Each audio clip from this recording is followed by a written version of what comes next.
Como vai, queridas? É muito bom estarmos mais uma vez aqui reunidas neste grupo maravilhoso, Mães que Clamam pelos Filhos. Vamos orar? Pai querido, muito obrigado por esta oportunidade de estarmos aqui reunidas para te adorar, para mais uma vez compreender um pouco mais da tua palavra. Ilumine a minha mente para que eu fale movida pelo teu Santo Espírito. E ilumina o coração daqueles que irão ouvir esta mensagem. Em nome de Jesus, amém.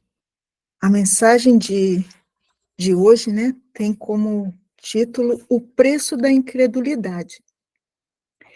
E esta mensagem foi escrita pelo casal ministerial Elias e Thelma Brenha.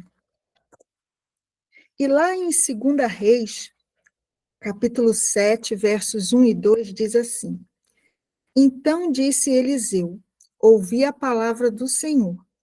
Assim diz o Senhor: amanhã, a estas horas, mais ou menos, dar-se-á um alqueire de flor de farinha por 1 siclo e 2 de cevada por 1 siclo, à porta de Samaria. Porém, o capitão, a cujo braço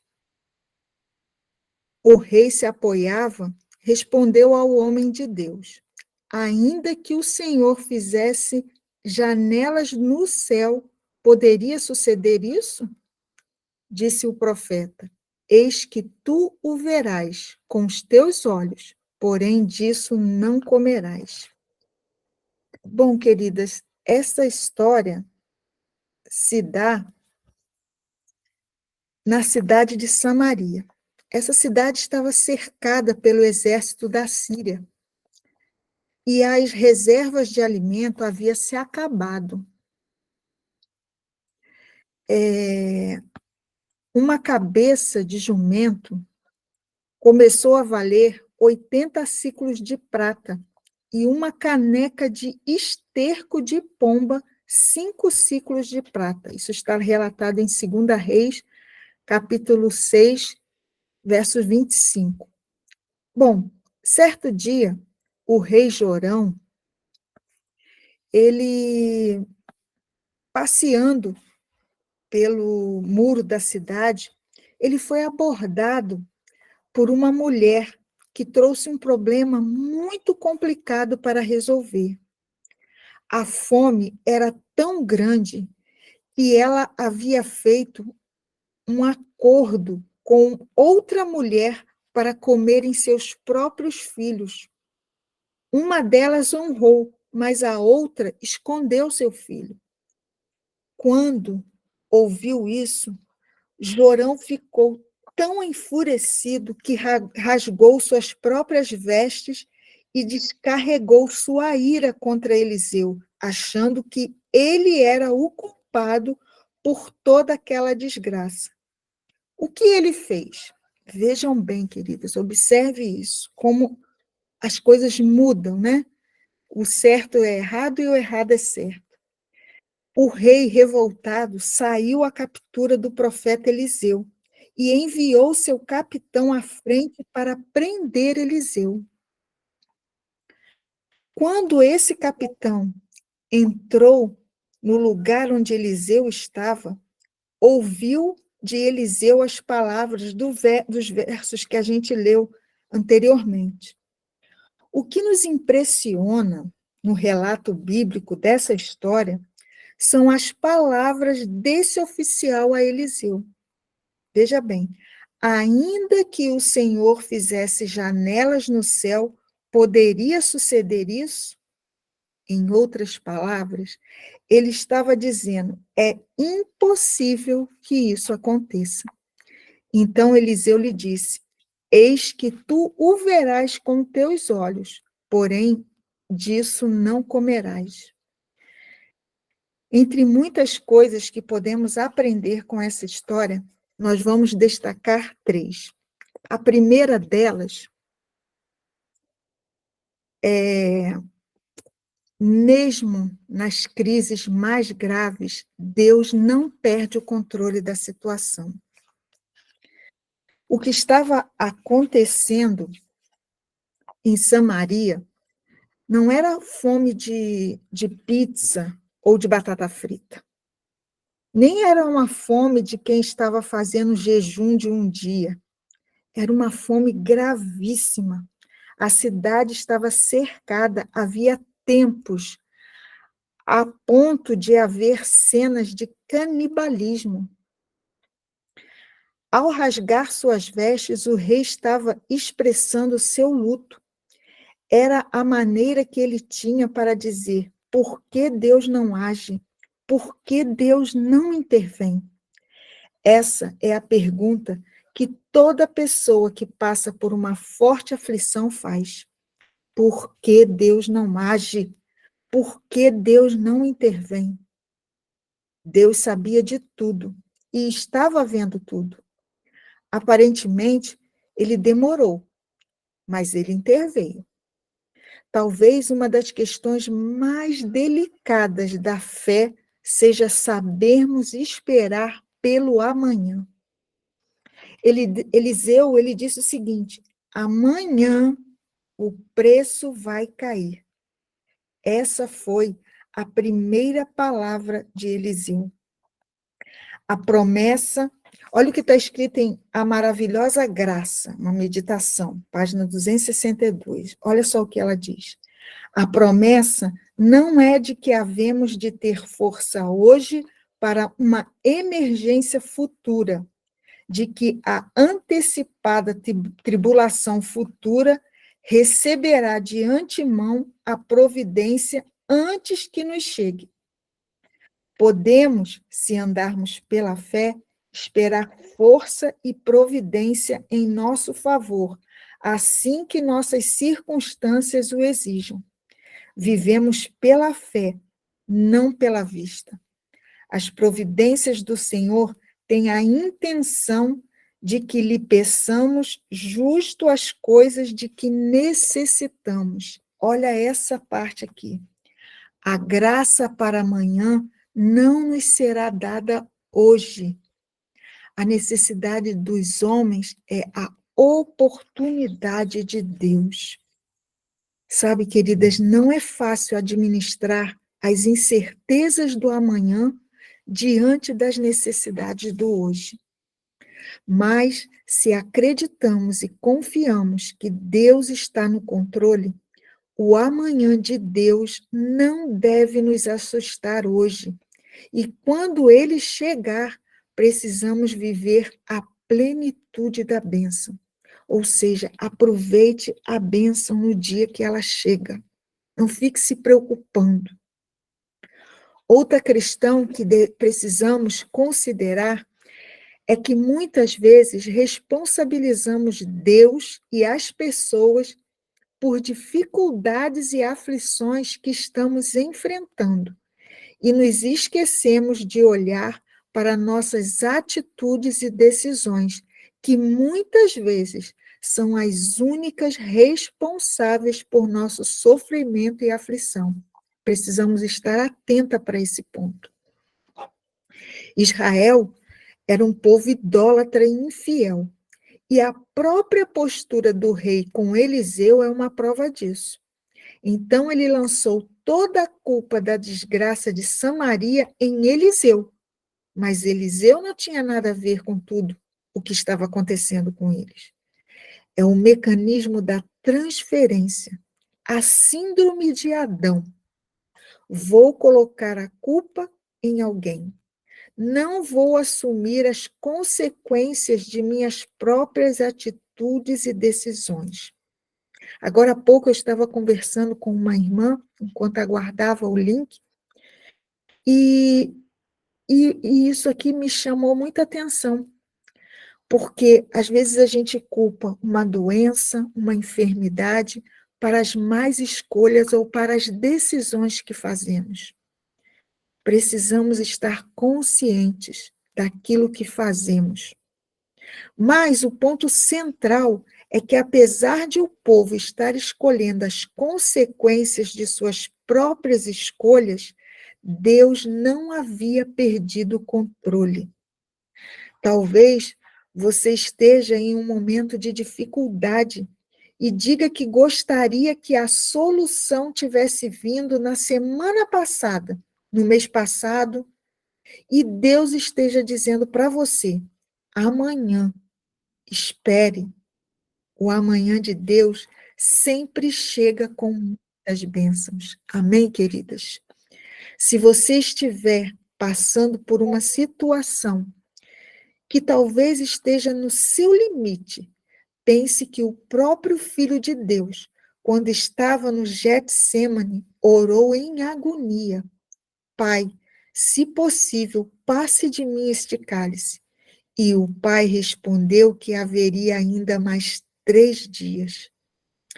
Então, o Deus que nos pede até amanhã é o Deus que soube esperar 3 dias. A questão principal é não perder a fé no momento de dificuldade. Jesus esperou 3 dias pela resposta de Deus. Ele morreu e depois de 3 dias ressuscitou. Então, eu e você também precisamos aprender com Jesus a esperar nas promessas de Deus.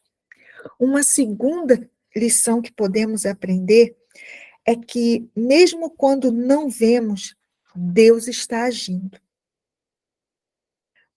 Nem sempre a ação de Deus ela é visível. Nem sempre Deus anuncia o que está fazendo no megafone ou no outdoor. Na maioria das vezes, Deus trabalha em silêncio.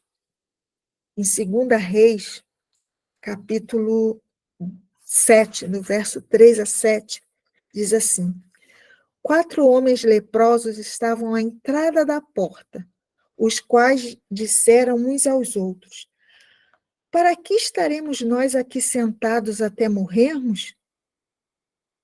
Se dissermos, entremos na cidade, há fome na cidade, e morreremos lá. Se ficarmos sentados aqui, também morreremos. Vamos, pois, ao arraial dos sírios.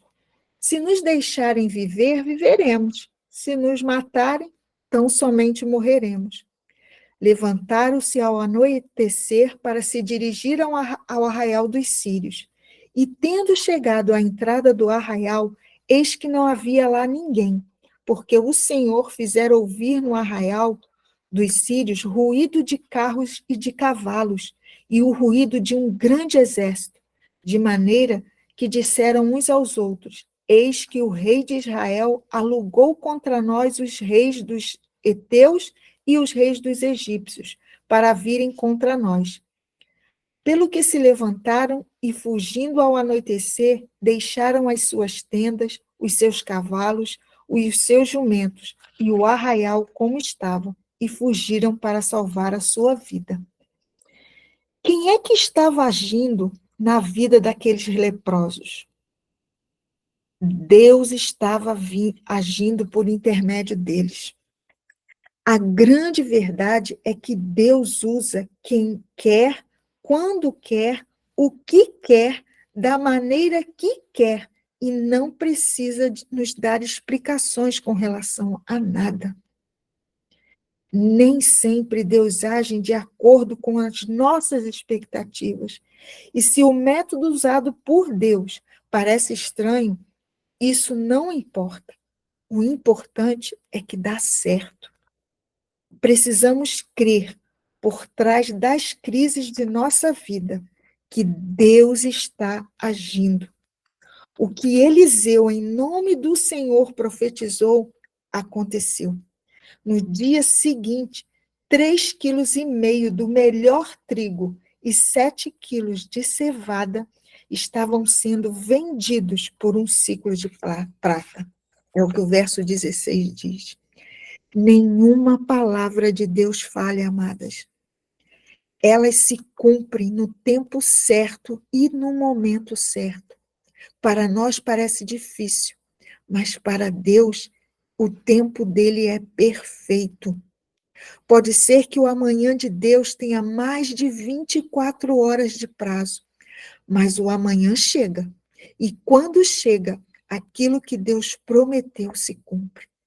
Eu atualmente espero uma promessa que Deus fez para mim, já há 2 anos, mas eu creio que Ele irá cumprir. Mas a terceira lição que aprendemos, mesmo quando Deus abençoa, Ele não deixa de reprovar a incredulidade. Preste atenção. 2 Reis 7, 16 a 17 diz assim: Então saiu o povo e saqueou o arraial dos sírios, e assim se vendia um alqueire de flor de farinha por um siclo, e 2 de cevada por um siclo, segundo a palavra do Senhor. Dera o rei da guarda da porta ao capitão em cujo braço se apoiara, mas o povo o atropelou na porta e ele morreu, como falara o homem de Deus, o que falou quando o rei descera a ele. Essa é a pior parte da história. Aquele homem que duvidou do poder de Deus morreu pisoteado quando o povo saiu da cidade para saquear o arraial dos sírios. Ele viu, mas não tomou posse, porque foi incrédulo. Ele foi atropelado pela multidão. Sabe, Hebreus 3, capítulo 3, verso 12, diz: Tende cuidado, irmãos, jamais aconteça haver em qualquer de vós perverso coração de incredulidade. Oh, que Deus tenha misericórdia de nós, queridas. Que não venhamos a ter um coração perverso pela incredulidade. Que nada nos afaste deste Deus vivo. E o que é um coração incrédulo? É aquele que se recusa deliberadamente a crer. É aquele que rejeita tudo que é verdadeiro a respeito de Deus, simplesmente por motivos de conveniência. É aquele que olha para Deus, não se agrada do que vê e recusa-se a confiar. É aquele que não dá chance de o Espírito Santo trabalhar. A incapacidade de tomar decisão, poder de escolha na incredulidade. A incredulidade nos faz perder as bênçãos de Deus. Oh, queridas, que o Senhor tenha misericórdia de nós. Em Caminho a Cristo, página 61, tem um texto fortíssimo. E ele diz assim, preste atenção. A certeza é ampla e ilimitada. Aquele que prometeu é fiel. Se não recebemos as coisas que pedimos e no tempo desejado, é porque ainda não cremos que o Senhor ouve e responde nossas orações. Temos tantas falhas, somos tão míopes que às vezes pedimos coisas que não serão bênçãos para nós. E nosso Pai Celestial, por amar-nos, responde nossas orações, dando-nos aquilo que será para o nosso maior bem, aquilo que nós mesmos desejaríamos, se nossa visão fosse divinamente iluminada e pudéssemos ver todas as coisas como elas realmente são. Quando nossas orações parecem não ter resposta, devemos apegar-nos à promessa, pois o momento da resposta chegará e receberemos a bênção de que mais necessitamos. Entretanto, dizer que a oração sempre será respondida do jeito que desejamos é presunção. Deus é demasiadamente sábio para errar e extremamente bom para deixar de conceder o melhor aos que andam em retidão. Por isso, Não tenha medo de confiar nele.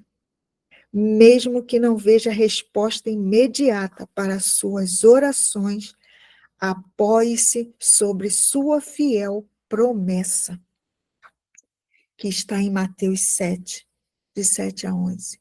Pedi e dar-se-vos-á. Buscai e achareis. Batei e abri-se-vos-á. Pois todo o que pede, recebe. O que busca, acha. E a quem bate, abrir-se-lhes-á. A última palavra que fica é: amadas, tome cuidado para não ser atropelada no portão. Persevere em oração. Não desista da missão de clamar pela salvação de nossos filhos. Deus está atento a cada uma de nossas súplicas. Não deixemos de clamar a esse Deus tão maravilhoso, tão poderoso, que em nenhum momento ele nos desampara ou permite que venhamos a passar por algo que esteja fora do controle dele. Creia no Senhor Deus, creia em suas promessas. Que o Senhor nos abençoe e que você saia daqui hoje com a certeza de que o Senhor ouve o seu clamor. Que mesmo que as coisas possam parecer difíceis, Deus está no controle da minha e da sua vida. Vamos orar. Pai querido, muito obrigada por esta mensagem que traz tanta força, tanta fé ao nosso coração. Sabemos que as lutas são grandes, mas o Senhor é maior do que qualquer uma delas. O Senhor está no controle da nossa vida e da vida dos nossos filhos. Nós cremos em Ti e colocamos a vida de cada um dos nossos filhos no Teu altar, em nome e por amor de Jesus. Amém. Louvado seja Deus.